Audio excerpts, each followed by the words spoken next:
Now we are going to the third topic of the Mission Quest 2024, which is Mystagogical Catechesis or Liturgical Catechesis of the Syro-Malabar Church. The book is available in Malayalam. We have translated 2 chapters for the use of our quiz competition. And we know the history begins with the coming of Apostle Thomas. We know in the recent history, Apostle Thomas came to India twice. First it was to Baruch, then he went to the northern part of India, then India to Takshila, which is now part of Pakistan and Afghanistan area. Then he went back to Jerusalem to take part in the Jerusalem Council.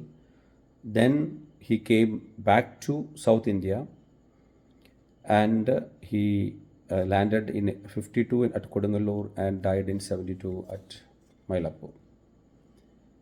During his time, he would have naturally celebrated the Eucharist and other sacraments, but in which form, that is not available. Actually, the liturgical practices of the 1st and 2nd century, it was still not in a well developed form. And we know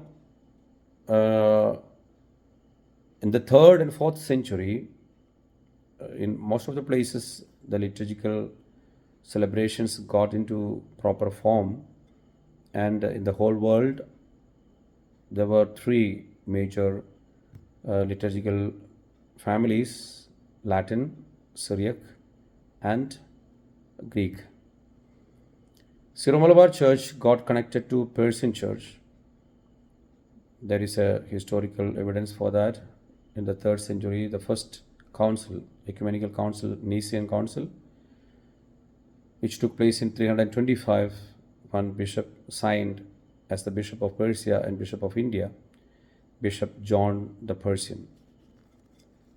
And from 3rd century, because of our connection with the Persian Church, we always had the Metropolitan of all India from Persia, who came from Persia, and we elected one priest from India as the Archdeacon of all India, who took initiative for the administrative part of running of the church, when the Metropolitan took initiative for the liturgical and spiritual part of the ecclesial life.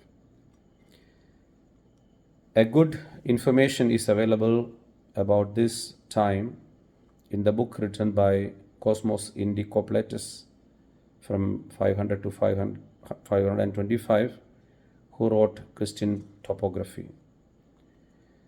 We know the church developed all over the world, and rites as well. The rites have got liturgical, theological, spiritual, and disciplinary patrimony, and in India it is called Marthoma Margam. Till the 16th century, things went ahead in this form, and then we have Portuguese missionaries in India who had the authority from the king, who was given by the popes to preach the gospel wherever they go. It's called Padroado. And with that authority, the bishops and priests started getting influence on the church in India, which was called St. Thomas Christians. And we know there was a synod, it's called Udayam Perur Sunahados, or Synod of Daimba, which took place in 1599, which changed a lot of liturgical traditional practices of the Marthoma Christians, and a kind of Latinization took place in the spirit. And this led to division in the church, and in 1653, January 3rd, the Queen and Cross oath took place with a clear division in the church. Later, lots of attempts were made, and towards the end, in 1887, 2 vicariates for the Syro-Malabar Christians were established, which was later renewed in 1896 to Ernakulam, Changanasheri and Thrissur. In 1911, Kottayam Vicariate was established for the Knanaya Catholics, and in 1923, the first hierarchy was formed, Ernakulam as the Metropolitan Archdiocese. Later in 1956, Changanasheri Metropolitan Archdiocese was erected, and in 1992, after the Second Vatican Council and after coming into effect of the Oriental Code, our church was made major archiepiscopal church with its major archbishop as its head.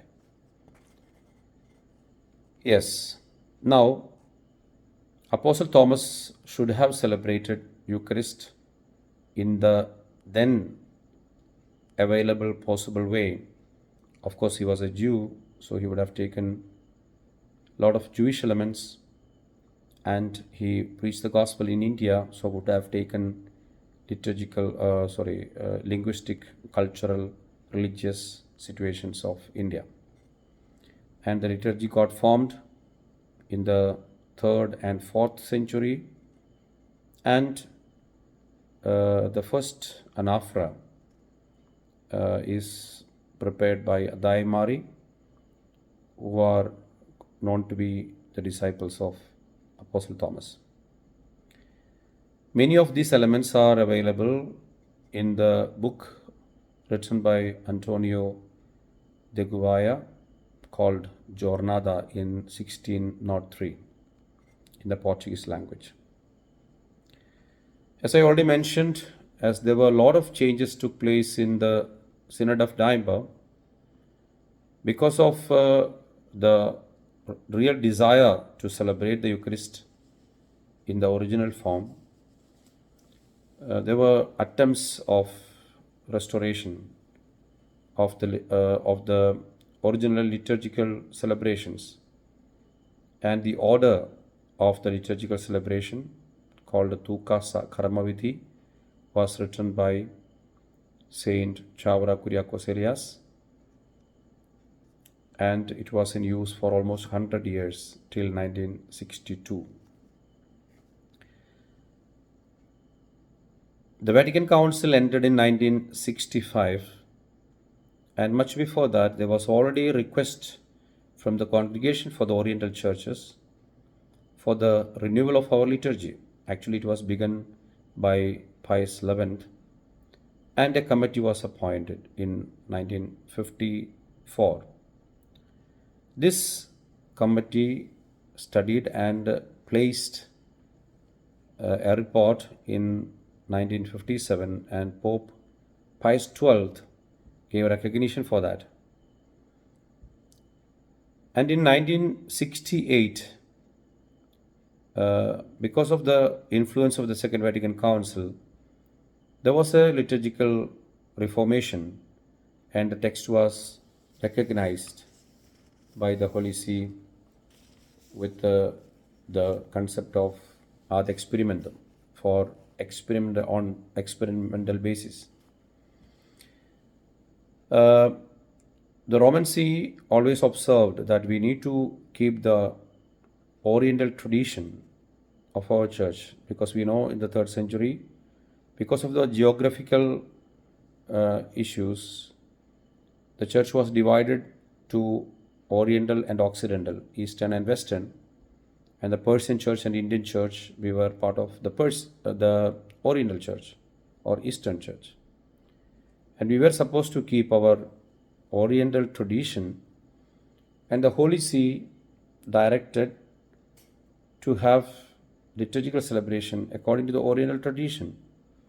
And in 1985, the Rasa text was approved, and Saintly Pope John Paul II celebrated the Eucharist on February 8, 1986, declaring the Blessed Alfonsa and Blessed Chavara in Kottayam. And later in 1989, the texts for the solemn and simple form also were approved. later in 2005, Propria, later other texts for sacraments and sacramental were approved by the Synod, as well as obtaining assent from the Holy See. So this is the nutshell of the history. Now when we come to the liturgy, let us keep in mind that God, in His salvific plan, established the mysteries, divine mysteries, and we celebrate today it as liturgy. And the liturgical celebration is the source and submit. And we know in the Catholic Church life, the liturgy stands in the central point, and it is a core issue of our life. The word liturgy comes from the Latin word liturgia, or the Greek stem that is liturgia, which means a common act or a public work. In the Christian tradition, it is considered to be the work of God, and the church, the people, join in this work of God. That is liturgy. As it is the work of God and the act, collaborative act of the church, there are human elements in it, but at the same time, the source is God Himself, and the result also is divine. Therefore, let us understand it in this way. The central part or the core element of the liturgy is Eucharistic celebration, and naturally the other sacraments, sacramental, like for example house blessing or funeral rite, etc. The divine office, Yama Prarthanagal, and the liturgical seasons. All this part of liturgy. Mediator Dei, written by Pope Pius XII, gives a beautiful explanation about a kind of definition about the liturgy, which is said that Jesus is the head of the church. He is offering to the Father, and the faithful, through the head of the church or founder of the church, Jesus, again offer to the Father the most important and most central public worship, that is liturgy. We know in the Second Vatican Council, this topic was very much dealt, and a lot of explanation on the liturgy is given. Similarly, in the Oriental Canon Law also. Now we know it is centered in the God the Father, and it is an act of Jesus Christ, and it gets completed by the act or working of the Holy Spirit. Now, our liturgy, which is a matter recently well studied by many people, our liturgy has got three main forms: rasa, the most solemn, then solemn form, and simple form. All these three forms are distinguished with the solemn way of celebration. There are quite many signs and symbols involved. One of the sign or symbol, we can say the posture, standing, sitting, kneeling, bowing, or praying with the stretching of hands, folding hands, kissing the altar, making the sign of the cross. All these are part of different signs and symbols. And we know the people should actively participate in the liturgical celebration.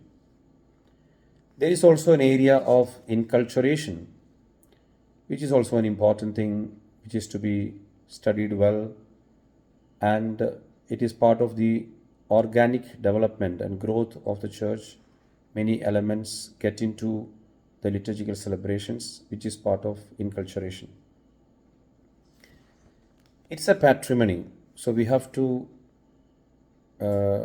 preserve it, keep it with its due reverence, without losing its beauty. At the same time, we have to renovate it according to the needs of time.